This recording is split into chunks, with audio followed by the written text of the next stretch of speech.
موسیٰ علیہ السلام نے اللہ سے مانگا، یا اللہ اب مجھے ایک شریعت، ایک دین، ایک زندگی کا ضابطہ حیات، ایک طریقہ زندگی عطا فرما دیجئے تاکہ میں اور میری امت اس طریقے کے اوپر چلیں اور ہم ایک شریعت کے اوپر چلیں جیسے پہلے لوگ آپ کے حکم کو پورا کرتے تھے۔ تو موسیٰ علیہ السلام کی دعا کو اللہ تعالیٰ نے قبول فرمایا، اور پہلے اللہ نے کہا بھی تھا کہ میں آپ کو کتاب دوں گا۔ تو موسیٰ علیہ السلام کو اللہ تعالیٰ نے تورات دینے کے لیے اپنے پاس کوہ طور پر بلایا۔ بہرحال موسیٰ علیہ السلام کو جو ملاقات کے لیے بلایا، موسیٰ علیہ السلام کی اور اللہ تعالیٰ کی ہم کلامی نصیب ہوئی۔ موسیٰ علیہ السلام نے اللہ تعالیٰ سے فرمایا، ربی ارینی انظر الیک، اللہ میں آپ کو دیکھنا چاہتا ہوں۔ ربی ارینی انظر الیک، جواب آیا قال لن ترانی ولکن انظر الی الجبل۔ موسیٰ علیہ السلام نے اللہ تعالیٰ سے کیا فرمائش کی؟ ربی ارینی انظر الیک، اے اللہ میں آپ کو دیکھنا چاہتا ہوں۔ مفسرین لکھتے ہیں کہ کم و بیش 1.25 لاکھ انبیاء آئے، سوائے موسیٰ علیہ السلام کے کسی نے یہ دعا نہیں کی کہ اللہ میں آپ کو دیکھنا چاہتا ہوں، وہی تو سب پہ نازل ہوئی۔ اس کی کیا وجہ تھی؟ تو مفسرین لکھتے ہیں کہ موسیٰ علیہ السلام اللہ تعالیٰ سے ہم کلامی کیا کرتے تھے، تو اصول یہ ہے کہ جہاں بات چیت شروع ہو جائے تو اگلا مرحلہ ملاقات کا کرتا ہے۔ بات چیت پہ دل مطمئن نہیں رہتا، پھر اگلا مرحلہ ہوتا ہے ملاقات بھی ہو۔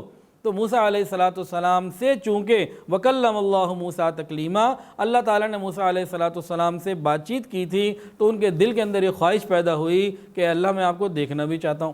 اللہ تعالیٰ نے فرمایا کہ موسیٰ تم مجھے نہیں دیکھ سکتے، ہاں تم یہ سامنے پہاڑی کے اوپر نظر ڈال لو، اگر تم نے اس کو دیکھ لیا تو پھر اور تم مجھے دیکھ سکو گے۔ پھر اللہ تعالیٰ نے جب تجلی کی تو پہاڑ کے اوپر تو موسیٰ علیہ السلام خر موسیٰ صاعقہ، اور آپ جو ہے وہ بے ہوش ہو کر گر گئے، اور پھر بہرحال اللہ رب العزت سے انہوں نے کہا کہ یا اللہ مجھے آپ معاف کر دیجئے۔ پھر نبی علیہ حضرت موسیٰ علیہ السلام کو اللہ رب العزت نے تورات عطا فرمائی، وہ تختیوں میں لکھی ہوئی تھی، اور موسیٰ علیہ السلام کو بتایا بھی دیا گیا کہ آپ کے پیچھے آپ کی قوم نے ایک حرکت کی ہے، اور انہوں نے ایک بچھڑے کی عبادت کی۔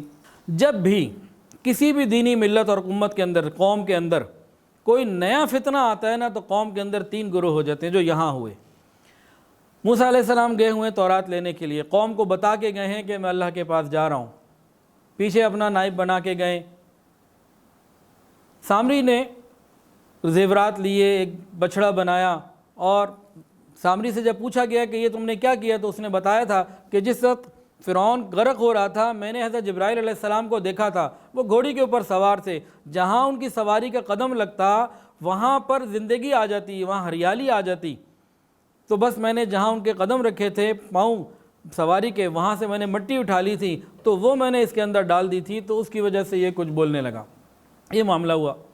اب یہ وہ قوم تھی جو اللہ تعالیٰ کی بہترین نشانیاں دیکھ کر آئی تھی، لیکن ایک بچھڑے کو دیکھ کر جو انہی کے زیورات کا بنا ہوا تھا، انہی کے سامنے کسی نے بنایا تھا، ایک آدمی نے شوشہ چھوڑا، فتنہ چھوڑا، وہ اس کے اوپر چل پڑے۔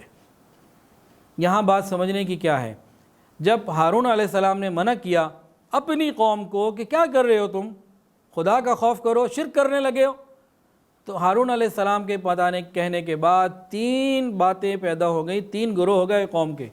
ایک وہ جنہوں نے ہارون علیہ السلام کی بات کو مانا، یہ تھوڑے تھے، مفسرین لکھتے ہیں 12,000 کی تعداد تھی۔ ایک گروہ وہ جنہوں نے کہا کہ موسیٰ علیہ السلام سے غلطی ہو گئی، وہ بھول گئے، خدا تو یہی ہے، انہوں نے باقاعدہ اس کی عبادت کی، شرک کیا۔ تیسرا گروہ کون سا بنا؟ وہ خاموش ہو گئے کہ اچھا موسیٰ علیہ السلام آئیں گے، وہ کہیں گے یہ خدا ہے تو اس کی عبادت کر لیں گے، وہ کہیں گے نہیں ہے تو ہم اس کو نہیں مانیں گے۔ 3 کیٹیگریاں، 3 لوگ پیدا ہو گئے۔ آج بھی ہمارے اندر یہی معاملہ ہے، جب بھی کوئی نیا دن، ویلنٹائن ڈے اور بلیک فرائیڈے یا کوئی اور غیروں کا تہوار آتا ہے، کوئی بھی کسی بھی نام کا، مجھے تو سارے نام بھی یاد نہیں ہیں، جتنے بھی یہ تہوار آتے ہیں، تو اس وقت کیا ہوتا ہے کہ ہمارے ہاں بھی کئی گروہ بن جاتے ہیں۔ انبیاء کے وارث کون ہیں؟ علماء۔ علوم نبوت کن کے پاس ہیں؟ علماء کے پاس ہیں۔ یہ علماء بتاتے ہیں قرآن اور حدیث کی روشنی میں کہ ہم نے ان فتنوں کی طرف نہیں جانا، ہم نے ان دنوں کی طرف نہیں جانا، ان سے بچو۔ تو ہوتا کیا ہے، ہمارے اندر بھی کئی قسم کے گروہ بن جاتے ہیں، بہت تھوڑے ہوتے ہیں جو علماء کی بات مانتے ہیں۔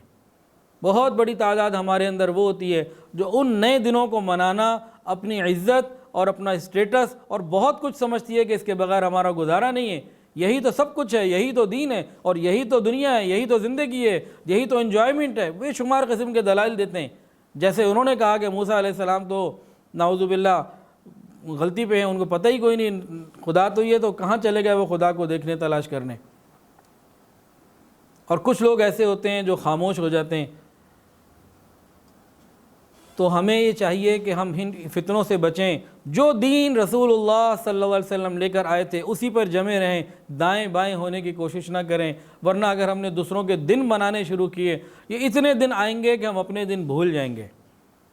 نبی علیہ الصلوۃ والسلام جب دنیا میں جب مدینہ طیبہ تشریف لائے، آپ نے دیکھا کہ وہ عیدیں مناتے ہیں، کچھ میلے ٹھیلے گانے بجانے۔ پوچھا یہ کیا ہے؟ بتایا گیا کہ یہ تو عید مناتے ہیں۔ نبی علیہ السلام نے فرمایا نہیں، اللہ نے ان 2 دنوں سے بہتر تمہیں 2 عیدیں سال کی عطا فرمائی ہیں، تم ان کے اندر اللہ کی عبادت کیا کرو، خوشی کو منایا کرو۔ اور وہ خوشی کا منانا کیسا ہے؟ ایک عید میں پورا مہینہ روزے رکھوانا، عبادت کرنا اور پھر شکرانہ ادا کرنا، اور دوسری عید میں مال کو قربان، جان کو قربانی کو قربان، جانور کو قربان کرنا، اپنے مال سے جانور خرید کر جانور قربان کرنا، پھر اللہ کے آگے 2 گانا نفل پڑھ کے اللہ سے مانگنا۔ مسلمانوں کی تو 2 ہی عیدیں ہیں، لیکن ہم نے دوسروں کی عیدیں اتنی لینے شروع کر دی ہیں کہ آگے آنے والے وقت میں اللہ نہ کرے ہم ترقی کر کے کئی عیدیں منا رہے ہوں، 2 4 6 عیدیں منا رہے ہوں سال کی۔ اللہ نے 2 عیدیں عطا فرمائی تھیں۔ حدیث کی تمام کتابوں میں صرف 2 عیدوں کا ذکر ملتا ہے۔ جب ہم آگے نکلتے ہیں تو کام خراب ہو جاتا ہے۔ ہمیں چاہیے کہ ہم نبی کریم صلی اللہ علیہ وسلم کے مبارک طریقے سے ذرا دائیں بائیں نہ ہوں، جب ہوں گے تو ہمارے لیے نقصانات ہی نقصانات ہیں۔ اللہ تعالی ہمیں صحیح سمجھ عطا فرمائے۔ اور یہ بات بھی قرآن مجید کے اندر موجود ہے اور حدیث کے اندر بھی یہ بات موجود ہے کہ جو تکبر کرنے والے لوگ ہوتے ہیں نا، ان کو یہ باتیں سمجھ میں نہیں آتی۔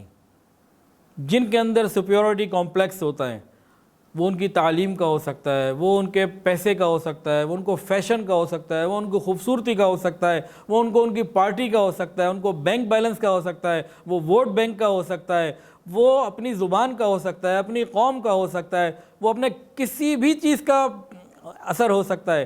جب بھی کسی کے اندر تکبر اور بڑائی آ جاتی ہے اور میں آ جاتی ہے کہ میں کچھ ہوں، پھر اس کو اللہ اور اس کے رسول کی باتیں سمجھ میں نہیں آتی۔ ویڈیو کے نیچے سبسکرائب کے بٹن پہ کلک کریں، بیل کے آئیکن پہ کلک کیجئے تاکہ ہر نئی ویڈیو کی نوٹیفیکیشن آپ کو مل جائے۔